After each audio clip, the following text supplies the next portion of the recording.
Instagram খুললেই এই রিলটা চোখে পড়ছে, তাই না? আমার ফিড তো এটাতেই ভর্তি।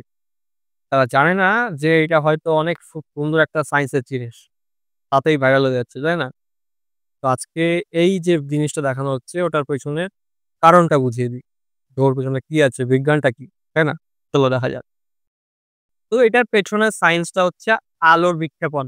আলোর বিক্ষেপণ বলে একটা জিনিস হয়, বস্তু হয়, সেটা হচ্ছে এটার কারণ বা লাইট স্ক্যাটারিং বলতে পারো। তো এটা কি জিনিস? আলো যখন কোনো একটা কণার উপর পড়ে, ওই কণাটা আলোটাকে চারিদিকে ছড়িয়ে দেয়। ঠিক আছে? এই জিনিসটাই হচ্ছে আলোর বিক্ষেপণ।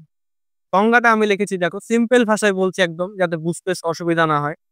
আলোর বিক্ষেপণ হলো এমন একটি ঘটনা যেখানে আলোক রশ্মি কোনো মাধ্যমে প্রবেশ করার পর মাধ্যমটি কণা দ্বারা শোষিত হয় আর বিভিন্ন দিকে ছড়িয়ে পড়ে।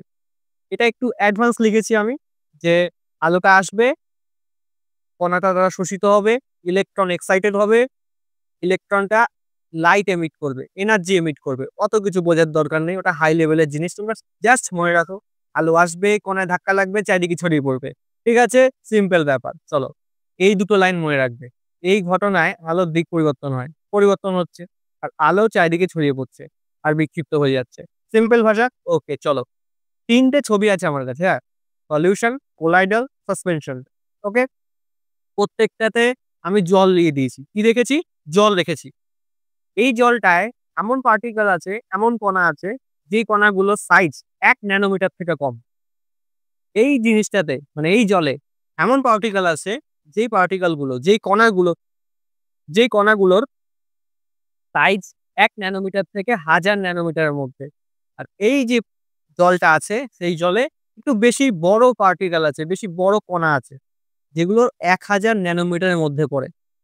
১ম টাকে বলা হয় সলিউশন, পরেরটাকে বলা হয় কোলাইডাল সলিউশন, আর পরেরটা হচ্ছে সাসপেনশন সলিউশন। বোঝা গেছে? এই যে সাসপেনশন সলিউশন, এটার যে পার্টিকেল গুলো, এগুলো পার্টিকেল একটু বেশি বড় হয় কোলাইডাল সলিউশনের থেকে।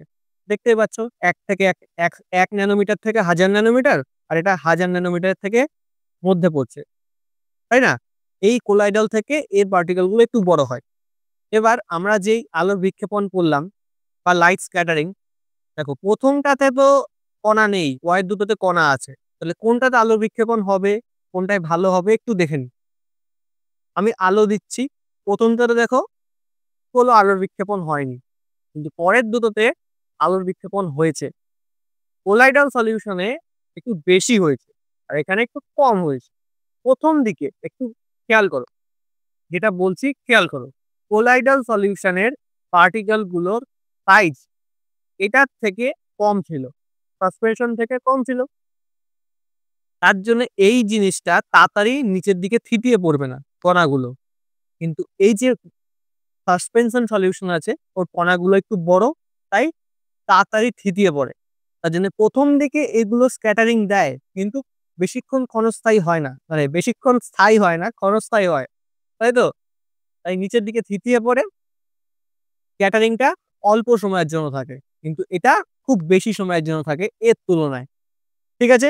তার মানে কোলাইডাল সলিউশনে স্ক্যাটারিং খুব ভালো মতো হয় এটার তুলনায়, সাসপেনশন এর তুলনায়।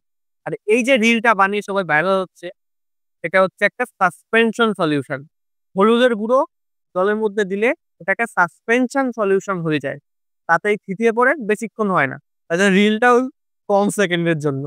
আচ্ছা, 2nd ভিডিওতে আমরা দেখব এটা কি দিলে একটু ভালো মতো হতো। চলো।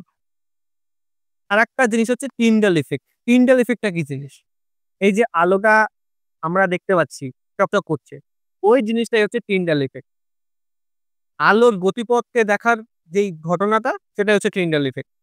ঠিক আছে? তাহলে কি হচ্ছিল? একটু সামারাইজ করে নিই। যে একটা গ্লাসের মধ্যে জল রেখেছে, ওর নিচে লাইটের ফ্ল্যাশ হ্যাঁ, মোবাইলের ফ্ল্যাশ দিয়ে আলো দিচ্ছে।